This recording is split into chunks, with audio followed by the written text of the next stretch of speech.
Nosso tema hoje é a identidade batista ou a identidade dos batistas. Esse tema sempre surge no interior das igrejas batistas em função de algumas diferenças que nós observamos, por exemplo, nos cultos. Uma pessoa, por exemplo, num domingo vai a uma igreja batista na mesma cidade, no outro domingo vai a outra igreja batista, e os cultos têm os mesmos conteúdos, mas os formatos são completamente diferentes.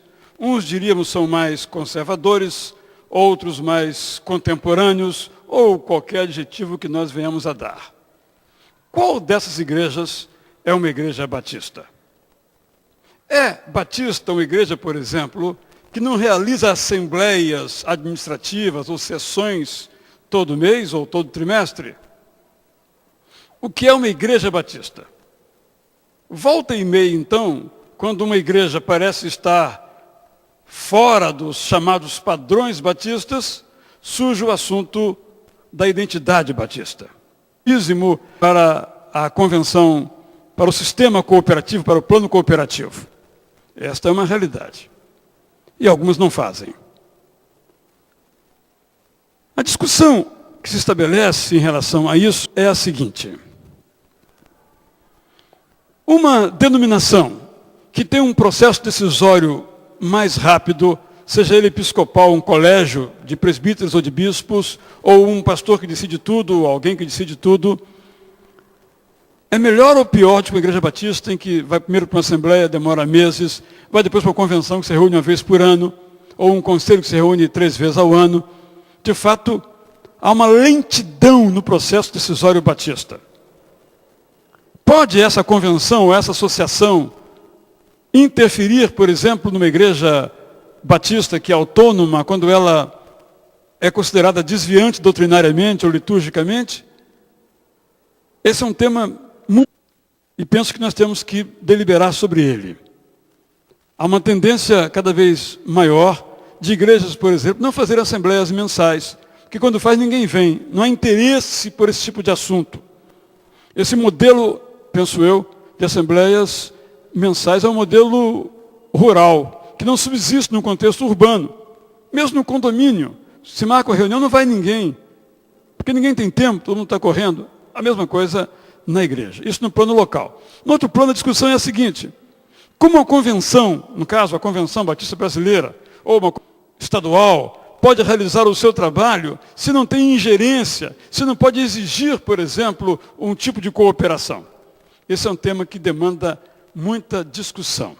Recentemente, a Ordem dos Pastores Batistas no Brasil estabeleceu alguns critérios para a ordenação ao ministério pastoral. Um deles exclui as mulheres. Vai aqui o meu protesto. E, nesse contexto, se pede que a ordem supervisione a ordenação. Não proíbe a igreja de ordenar, mas que a ordem supervisione. E aquele a quem a ordem supervisionar, automaticamente é membro da ordem. Aquele a quem a igreja ordenar, independentemente reunido o concílio, por sua própria iniciativa e coordenação, terá que solicitar uma filiação à ordem e vai ser um processo mais moroso. Eu estava no plenário do Conselho Geral da Convenção, quando esse assunto veio e a discussão foi difícil. E a saída que a ordem encontrou foi dizer, não, pode fazer, só não será membro da ordem se não seguir esses e aqueles valores. De certo modo, é uma intervenção na autonomia batista. Mas cá entre nós, é uma intervenção necessária. Porque você não pode, 3 ou 4 pastores, ordenar o seu amigo ao ministério pastoral. Porque ele não será pastor daquela igreja apenas. Ele será pastor de qualquer igreja batista. É um ponto que merece discussão. Um outro ponto muito delicado é o que deriva do princípio da separação entre igreja e Estado. O problema é, hoje o Estado, seja ele brasileiro ou americano, mas sobretudo brasileiro nesse caso de comparação, é altamente, completamente penetrante. Diria que o Estado é um polvo com muitos tentáculos. Eu me refiro aqui a impostos, eu me refiro aqui a impostos embutidos na conta de luz, por exemplo. Há imposto ali, a igreja paga. Às vezes não, no Rio de Janeiro houve uma lei nesse sentido que o imposto ela não precisa pagar, etc. e tal. Mas ela usa. Ela é diferente dos outros cidadãos, de outras organizações. Eu me lembro que esse assunto me ocorreu pela primeira vez quando eu fiz a minha pesquisa para escrever a minha tese de mestrado em teologia sobre o pensamento político dos batistas brasileiros. Eu me recordo que nos anos 50, um jovem que ia participar de um congresso em Porto Alegre fez a seguinte pergunta ao jornal: eu posso pedir licença remunerada do meu trabalho público para ir ao congresso? Pergunta que hoje parece totalmente ultrapassada. Pasmem, a resposta foi a seguinte: não. Você só pode pedir licença sem remuneração. Mas remunerada, não. Por causa do princípio de separação igreja e Estado. Observem como a questão é bastante complexa, porque há outros elementos envolvidos. E nós precisamos discutir isto. Porque o resultado tem sido, infelizmente, uma ausência absoluta da participação do meio batista nas discussões políticas. Eu vou terminar com uma história.